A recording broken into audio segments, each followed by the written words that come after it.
ശബരിമലയിൽ ഇന്നലെ ദർശനം നടത്തിയത് 63,043 തീർത്ഥാടകരാണ്. ഈ വർഷം ഇതുവരെ 3,74,071 തീർത്ഥാടകരാണ് ദർശനം നടത്തി മലയിറങ്ങിയത്. മുൻവർഷത്തേക്കാൾ 1,10,10,000-ത്തിലധികം തീർത്ഥാടകർ ഇതിനകം തന്നെ അധികമായി എത്തിക്കഴിഞ്ഞിരിക്കുന്നു. കാര്യങ്ങൾ ഭംഗിയായി പോകുന്നത് കണക്കിലെടുത്ത് വെർച്വൽ ക്യൂ 80,000-ആയി വർദ്ധിപ്പിക്കാനും സർക്കാരും ദേവസ്വം ബോർഡും ആലോചിക്കുന്നുണ്ട്. സരോജ് സുരേന്ദ്രൻ സന്നിധാനത്ത് നിന്നും വാർത്തയുടെ കൂടുതൽ വിവരങ്ങളുമായി ചേരുന്നുണ്ട്. Good morning Sanoj.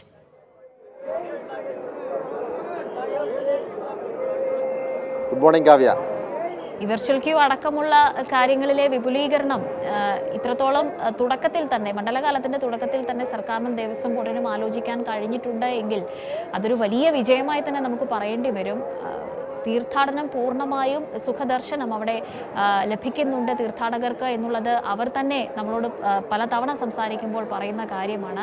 മറ്റു പ്രശ്നങ്ങളൊന്നുമില്ല, കൃത്യമായ ഏകോപനം നടക്കുന്നു, മുന്നോട്ട് പോകുന്നു.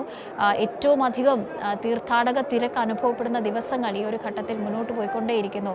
എന്താണ് ശബരിമല വിശേഷങ്ങൾ സനോജ്?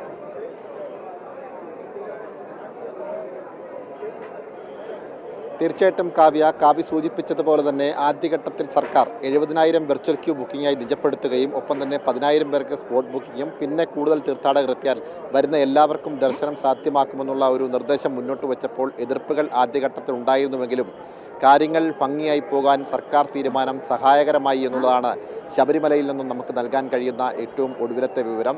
മുൻവർഷങ്ങളെ അപേക്ഷിച്ച് കണക്കുകൾ പരിശോധിക്കുമ്പോൾ കഴിഞ്ഞ വർഷത്തേക്കാൾ 1,10,000-ത്തിലധികം തീർത്ഥാടകർ ഇത്തവണ അധികമായി ദർശനത്തിലെത്തി. ഒപ്പം തന്നെ 5 കോടിയിൽ പരം രൂപയുടെ അധിക വരുമാനം മുൻവർഷത്തെ അപേക്ഷിച്ച് ഈ തീർത്ഥാടന കാലത്തുണ്ടായിട്ടുണ്ട് എന്നുള്ളതാണ് ശബരിമലയിൽ നിന്ന് നമുക്ക് നൽകാൻ കഴിയുന്ന ഏറ്റവും പുതിയ വിവരം. ഒപ്പം തന്നെ ഇന്നലത്തെ ഒരു കണക്ക് പരിശോധിക്കുമ്പോൾ 63,000-ൽ പരം തീർത്ഥാടകർ ഇന്നലെ മാത്രം ശബരിമലയിൽ ദർശനം നടത്തി. കഴിഞ്ഞ ദിവസങ്ങളിലെ കണക്ക് പരിശോധിക്കുമ്പോൾ മുൻവർഷങ്ങളെ അപേക്ഷിച്ച് ഓരോ ദിവസവും തീർത്ഥാടകരുടെ എണ്ണത്തിൽ ഗണ്യമായ വർധനവുണ്ടായിരുന്നു. എന്നാൽ ഇന്നലെ അല്പം കുറവ് സംഭവിച്ചിട്ടുണ്ട്. കഴിഞ്ഞ വർഷം ഈ അതേസമയം ഇന്നലത്തെ പോലുള്ള അതേ ദിവസം തന്നെ 71,000-ൽ പരം തീർത്ഥാടകർ വന്ന ദിവസമായിരുന്നുവെങ്കിൽ ഇന്നലെ അത് 63,000-ൽ പരം തീർത്ഥാടകരാണ് എത്തിയത്. അതായത് 7,000-ത്തോളം തീർത്ഥാടകരുടെ കുറവ് കഴിഞ്ഞ വർഷത്തെ അപേക്ഷിച്ച് ഇന്നലെ മാത്രം ഒരു ദിവസം സംഭവിച്ചിട്ടുണ്ട്. മറ്റുള്ള ദിവസങ്ങളിലെല്ലാം തീർത്ഥാടകരുടെ എണ്ണത്തിൽ വർധനമായിരുന്നു. ഇന്നലെ ഒരു പ്രതികൂലമായ കാലാവസ്ഥ ഉണ്ടായിരുന്നു. കാരണം രാവിലെ മുതൽ മഴയുണ്ടായിരുന്നു. മാത്രമല്ല പാലക്കാട് തെരഞ്ഞെടുപ്പ് നടന്ന ദിവസമാണ്. ഒപ്പം തന്നെ അയ്യപ്പ വിളക്കുമായി ബന്ധപ്പെട്ടുകൊണ്ടുള്ള പലവിധ ക്ഷേത്രങ്ങളിലും മറ്റ് നടപടികൾ ആഘോഷങ്ങൾ നടന്നുകൊണ്ടിരിക്കുകയാണ്. അതിൻ്റെയൊക്കെ ഒരു കാരണമായിരിക്കാം ഇന്നലത്തെ തിരക്കിന് കുറവ് സംഭവിച്ചത് എന്നുള്ളതാണ് പോലീസിൻ്റെ ഒരു നിഗമനം. എന്തായാലും മറ്റൊരു പ്രധാനപ്പെട്ട കാര്യമെന്ന് പറയപ്പെടുന്നത് സർക്കാർ 70,000 വെർച്വൽ ക്യൂ സംവിധാനം ഒരുക്കുമ്പോൾ നേരത്തെ തന്നെ 30-ാം തീയതി വരെയുള്ള വെർച്വൽ ക്യൂ സംവിധാനം പൂർണ്ണമായും ബുക്കിംഗ് പൂർത്തിയാക്കി കഴിഞ്ഞ പശ്ചാത്തലത്തിൽ മറ്റ് വരാനിരിക്കുന്ന തീർത്ഥാടകർക്ക് ബുക്ക് ചെയ്യാൻ കഴിയാത്ത സാഹചര്യമുണ്ട്. പക്ഷേ കണക്കുകൾ പരിശോധിക്കുമ്പോൾ ഓരോ ദിവസവും വെർച്വൽ ക്യൂ വഴി ബുക്ക് ചെയ്ത 10,000-ൽ പരം തീർത്ഥാടകർ പലവിധ കാരണങ്ങൾ കൊണ്ട് ദർശനത്തിനായി എത്താത്ത സാഹചര്യമുണ്ട്. അങ്ങനെ ബുക്ക് ചെയ്ത തീർത്ഥാടകർക്ക് അവരുടെ ബുക്കിംഗ് ക്യാൻസൽ ചെയ്യാനുള്ള അവസരമുണ്ട് എങ്കിൽ കൂടിയും പലരും ഈ ബുക്കിംഗ് സംവിധാനം ക്യാൻസൽ ചെയ്യുന്നില്ല. അതുകൊണ്ട് വരാൻ വേണ്ടി അവസരം കാത്തു നിൽക്കുന്ന പല തീർത്ഥാടകരുടെയും അവസരമാണ് ഈ അനാവശ്യമായി വെർച്വൽ ക്യൂ ബുക്ക് ചെയ്ത് അവർക്ക് വരാൻ വേണ്ടി നേരത്തെ ബുക്ക് ചെയ്ത ആളുകൾ വരാതിരിക്കുമ്പോൾ സംഭവിക്കുന്നത്. എങ്കിൽ കൂടിയും വെർച്വൽ ക്യൂ സംവിധാനത്തിലൂടെ ബുക്ക് ചെയ്യാത്തതുകൊണ്ട് സന്നിധാനത്തേക്ക് വരാൻ കഴിയുന്നില്ല എന്ന് ഏതെങ്കിലും തീർത്ഥാടകർ ബുദ്ധിമുട്ടുന്നുണ്ടെങ്കിൽ അത്തരമൊരു സാഹചര്യം ശബരിമലയിലില്ല. ഇവിടെ സർക്കാർ സംവിധാനത്തിൻ്റെ ഭാഗമായി 10,000-ൽ പരം തീർത്ഥാടകർക്കാണ് സ്പോട്ട് ബുക്കിംഗ് ഒരുക്കിയിട്ടുള്ളത്. ഓരോ ദിവസവും 5,000-ൽ പരം തീർത്ഥാടകർ മാത്രമാണ് സ്പോട്ട് ബുക്കിംഗ് വഴി ദർശനത്തിനായി എത്തുന്നത്. എരുമേലിയിലും നിലയ്ക്കലിലും പമ്പയിലും വള്ളക്കടവ് സത്രത്തിലുമാണ് ഈ സ്പോട്ട് ബുക്കിംഗ് സംവിധാനം ക്രമീകരിച്ചിട്ടുള്ളത്. അങ്ങനെ ആ വഴി എത്തുന്ന തീർത്ഥാടകർക്ക് നേരത്തെ തന്നെ വെർച്വൽ ക്യൂ സംവിധാനത്തിലൂടെ ബുക്കിംഗ് നടത്തിയിട്ടില്ല എങ്കിൽ കൂടിയും അവർക്ക് സ്പോട്ട് ബുക്കിംഗ് നടത്തി ആ ദർശന സൗകര്യത്തിന് വേണ്ടിയുള്ള എല്ലാവിധ സൗകര്യങ്ങളും സർക്കാർ ഒരുക്കിയിട്ടുണ്ട്. അതുപോലെ തന്നെ എടുത്തു പറയേണ്ട ഒരു പ്രധാനപ്പെട്ട കാര്യം ഞാൻ നേരത്തെ സൂചിപ്പിച്ചതുപോലെ തന്നെ നേരത്തെ മുതൽ വെർച്വൽ ക്യൂവിലൂടെ ബുക്ക് ചെയ്തിട്ട് എന്തെങ്കിലും കാരണത്താൽ വരാൻ പറ്റാത്ത തീർത്ഥാടകർക്ക് അവർക്ക് വെർച്വൽ ക്യൂ ക്യാൻസൽ ചെയ്യാനുള്ള അവസരം ഈ വെർച്വൽ ക്യൂ സംവിധാനത്തിലുണ്ട്. എന്നാൽ പലരും അത് ചെയ്യാത്തത് കൊണ്ട് വരാനിരിക്കുന്ന തീർത്ഥാടകരുടെ അവസരം നഷ്ടപ്പെടുന്നുണ്ട്. ഒന്നില്ലെങ്കിൽ ബുക്ക് ചെയ്ത ആളുകൾ വരാൻ ശ്രമിക്കുക, അല്ലെങ്കിൽ ബുക്ക് ചെയ്തിട്ട് എന്തെങ്കിലും കാരണത്താൽ വരാൻ കഴിയുന്നില്ല എങ്കിൽ ആ ബുക്കിംഗ് ക്യാൻസൽ ചെയ്യാനുള്ള ഒരു സാഹചര്യം കൂടി ഉണ്ടായാൽ കൂടുതൽ തീർത്ഥാടകർക്ക് എത്തിപ്പെടാൻ കഴിയും. മാത്രമല്ല ദേവസ്വം ബോർഡിനും പോലീസിനും കുറേ കൂടി കാര്യങ്ങൾ ഭംഗിയാക്കി നടത്താൻ കഴിയും.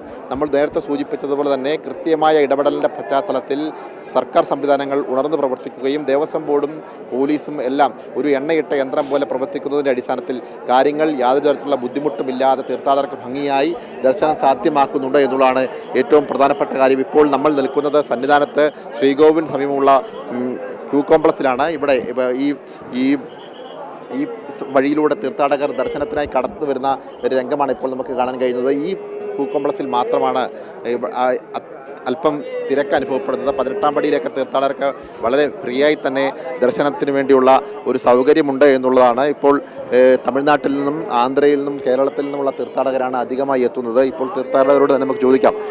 സ്വാമി എവിടെ നിന്ന് വരികയാണ്? എറണാകുളം മട്ടാഞ്ചേരി. വഴികളിലൊക്കെ എങ്ങനെയുണ്ട്? ഇല്ല നല്ല റൂട്ടായിരുന്നു. ആദ്യ ദർശനം നടത്തി നെയ്യഭിഷേകം കഴിഞ്ഞ് രണ്ടാമത്തെ ദർശനത്തിന് വേണ്ടി പോയിക്കൊണ്ടിരിക്കുന്നു. സ്വാമി ശരണമയ്യപ്പ. ആദ്യ ദർശനം നടത്തി 18-ാം പടിയിലൂടെ ഇരുമുടി കെട്ടുമായി ദർശനം നടത്തിയതിനു ശേഷം നെയ്യഭിഷേകം പൂർത്തിയാക്കി ഇപ്പോൾ അദ്ദേഹം ആസാമി രണ്ടാമത് വീണ്ടും ദർശനത്തിന് വേണ്ടി പോവുകയാണ്. ഫ്ലൈ ഓവറിലൂടെ ഇറങ്ങി ദർശനത്തിന് വേണ്ടി പോവുകയാണ്. ഇങ്ങനെ ഇവിടെ എത്തുന്ന തീർത്ഥാടകർ സംതൃപ്തിയോടുകൂടിയാണ് ദർശനം സാധ്യമാക്കി മലയിറങ്ങുന്നത് എന്നുള്ളതാണ് ഏറ്റവും പ്രധാനപ്പെട്ട കാര്യം.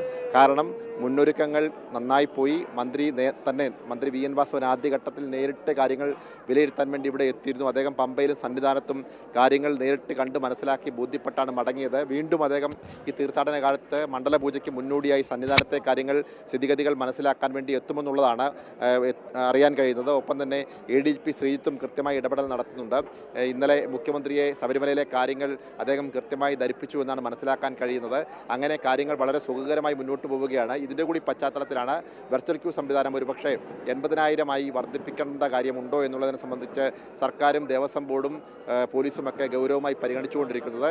വരും ദിവസങ്ങളിലെ തിരക്കുകൾ കൂടി കണക്കിലെടുത്തുകൊണ്ട് ഉചിതമായ ഒരു തീരുമാനം ഈ കാര്യത്തിൽ കൈക്കൊള്ളാമെന്നുള്ളതാണ് സർക്കാരിൻ്റെയും ദേവസ്വം ബോർഡിൻ്റെയും പോലീസിൻ്റെയും കണക്കുകൂട്ടൽ. എന്തായാലും ശബരിമലയിൽ കാര്യങ്ങൾ ഭംഗിയായി മുന്നോട്ട് പോകുന്നു എന്നുള്ളതാണ് നമുക്ക് ഇവിടെ നിന്ന് നൽകാൻ കഴിയുന്ന ഏറ്റവും പുതിയ വിവരം. കാവ്യ. സന്തോഷകരമായ വിവരങ്ങളാണ്, ശബരിമലയിൽ നിന്ന് ദൃശ്യങ്ങളാണ് രാവിലെ ഈ പ്രഭാതത്തിൽ സനോജ് പങ്കുവെച്ചുകൊണ്ടിരിക്കുന്നത്. വളരെ സൗകര്യപ്രദമായി എല്ലാവർക്കും തീർത്ഥാടനം പൂർണ്ണമായും ഉറപ്പാക്കിക്കൊണ്ട് മുന്നോട്ട് പോകാൻ കഴിയുന്നതിൻ്റെ നിറഞ്ഞ സംതൃപ്തി അത് ബന്ധപ്പെട്ട ദേവസ്വം വകുപ്പും ഒപ്പം തന്നെ സംസ്ഥാന സർക്കാരും പലകുറി രേഖപ്പെടുത്തിക്കൊണ്ട് ഇപ്പോൾ വിർച്വൽ ക്യൂവിൽ 80,000-ലേക്ക് വർദ്ധിപ്പിക്കാനുള്ള ആലോചനയിലേക്കൊക്കെ സർക്കാരും ദേവസ്വം ബോർഡും കടക്കുകയാണ്. അപ്പോൾ ആ നിലയിൽ തുടക്കം മുതൽ തന്നെ ഒരു നിലയ്ക്കും പരാതികളില്ലാത്ത, തീർത്തും പരാതിരഹിതമായ രീതിയിൽ ഇപ്പോൾ ഈ ദർശനകാലം അത്രയും മുന്നോട്ട് കൊണ്ടുപോകാൻ കഴിയുന്നുണ്ട് എന്ന ഒരു സംതൃപ്തി കൂടി സനോജിന്റെ അടക്കം വാക്കുകളിൽ ഈ അവിടെ എത്തുന്ന തീർത്ഥാടകരുടെ പ്രതികരണങ്ങൾ കേൾക്കുമ്പോൾ നമുക്കും അത് മനസ്സിലാകുന്നുണ്ട്.